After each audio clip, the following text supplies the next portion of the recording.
Alright, so we just wrapped up our session for Long Forgotten God.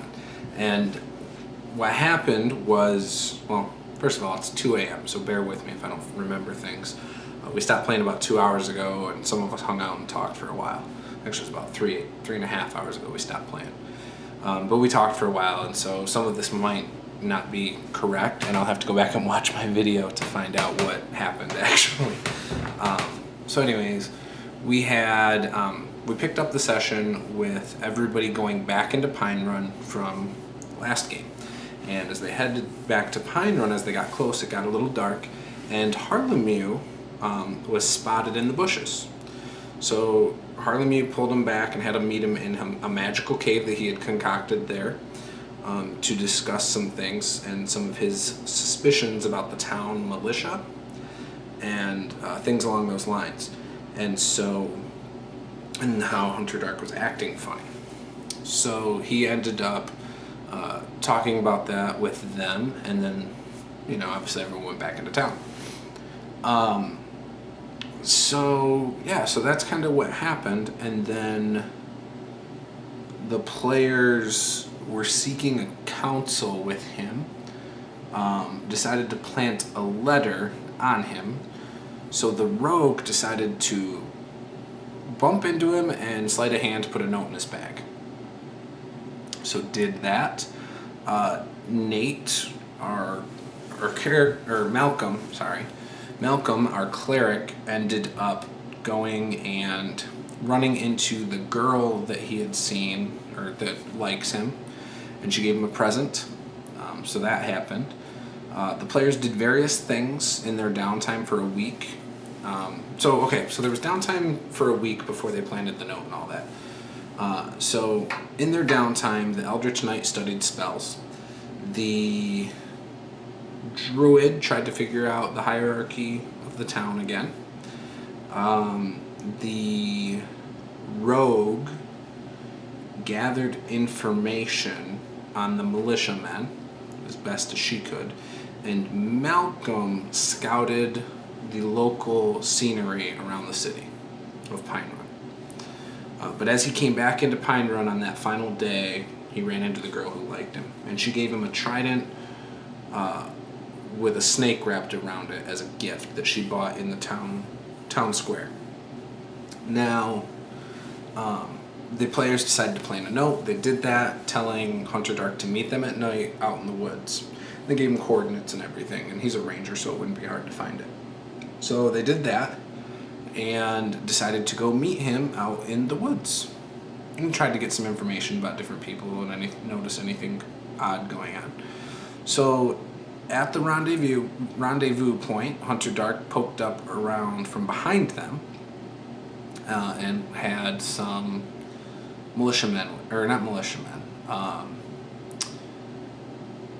Redfoot gang members with him. He said he was being forced here against his will, and then he got pulled away by the Redfoot guys, and then they enclosed on the party, basically. Battle ensued. It was a tough one. I used the thug NPC things.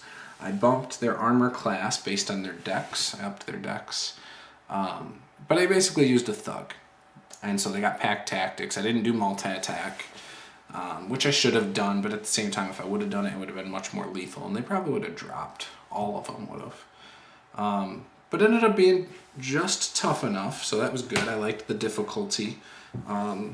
They were about out of healing by the time it was over, and really, like I said, really close to dropping them. A couple times the Druid got down to 1 hit point, but still kept battling. So, good battles, was a lot of fun.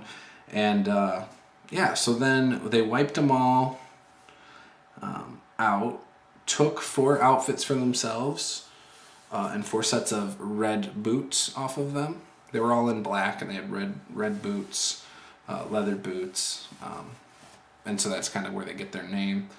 But yeah, so anyways, they didn't take any of their weapons. They took a couple extra outfits of the Redfoots so that they could possibly tailor a couple of them to be big like them.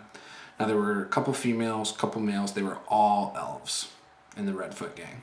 So then players got back to town. None of them had the same build as the militiamen, so their hunch so far doesn't prove correct that the militiamen are part of the Redfoot gang.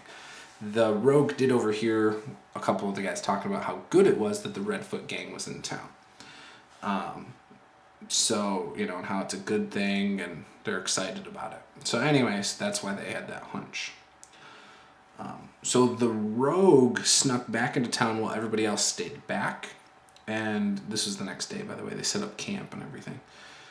Sometime the next afternoon, Hunter Dark stumbled out of the woods and into the town all tattered and beat up.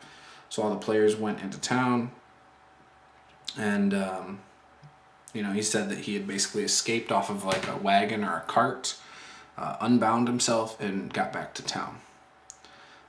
So the idea, the players were trying to get information, find out exactly what happened. He said he was asleep, whether it was knocked unconscious or whatever. And so he doesn't even know where they were taking him or anything. So yeah, but that's the idea. That's pretty much where things went tonight. They tried to get a little more information, and Hunter Dark told them to stay quiet. They did manage to get basically a magical stick that's like this big, and if they break it, it'll turn into a pigeon that'll deliver a message. But it's magical, so it's not actually a pigeon, it's a magical pigeon, basically. So, yeah, and he said, if you guys need to get a hold of me, here you go. Now, he did send a courier before they left town with a note stating that there was somebody an informant found a house in the woods that had a barn and a bunch of cages and wagons, and it looked like an animal trading ring.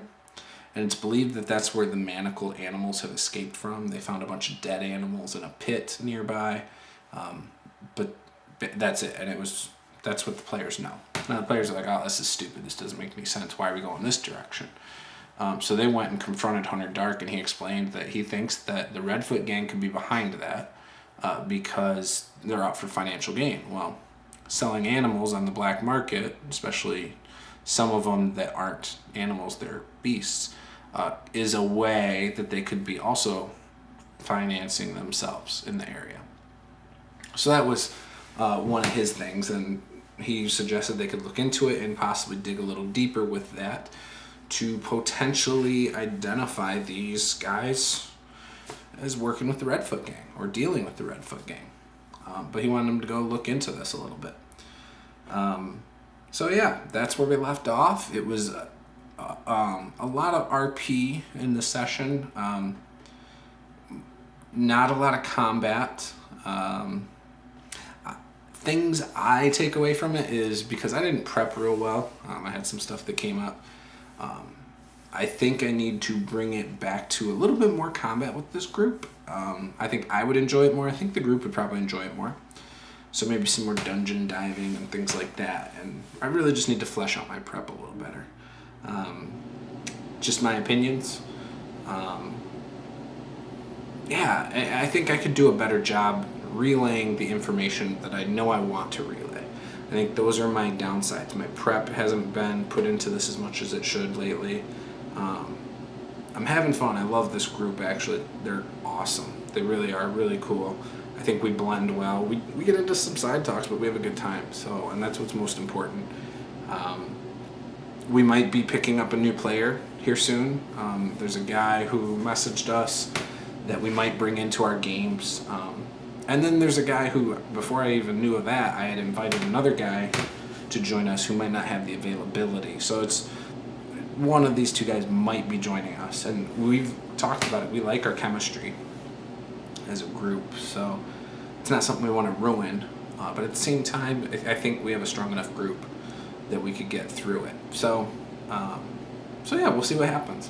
A lot of things going on. I did film the session, so that will be up in a few days.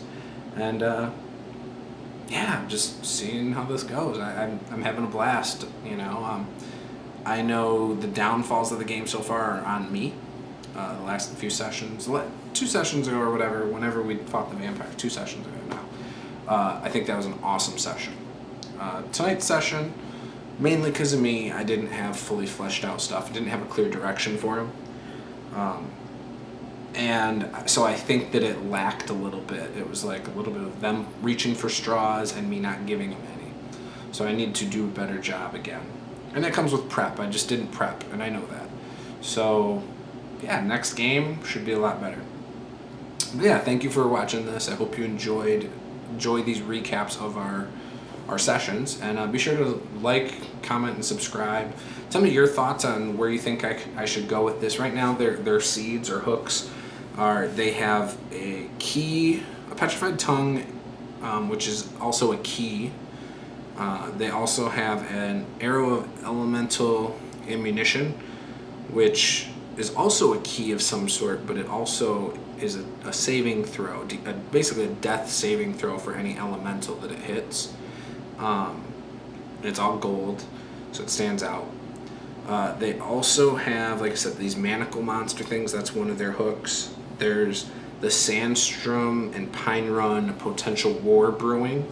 A lot of reasons for that are because of the player's early actions in the campaign. So there's a few different things that can happen.